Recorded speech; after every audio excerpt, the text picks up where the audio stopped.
So kung ano man ang daan na tawagin kayo ng Panginoon, just be open. Be open. At hayaan ninyong gabayan kayo ng Diyos sa inyong pamumuhay. Kailangan ihanda rin natin yung ating sarili dito sa iba't ibang bokasyon na ito. Katulad ng turo ng simbahan, ito namang iba't ibang bokasyon, iba't ibang states of life ay way of sanctifying others. Ang pagtugon natin sa bokasyon ay hindi pagpapabanal unang-una sa sarili natin.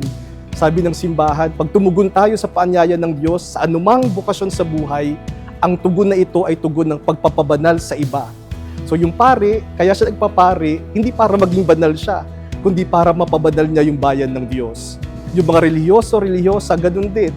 Yung mag-asawa, nagkaasawa sila para pabanalin yung kanilang asawa at kanilang pamilya. Yung single blessed ay pinipili nila yung buhay niya para pabanalin yung kanilang pamilya, yung kanilang mga mahal sa buhay. At sabi ng simbahan, kung nagiging dahilan ito sa pagpapabanal sa ating sarili, it is because we are helping others become holy.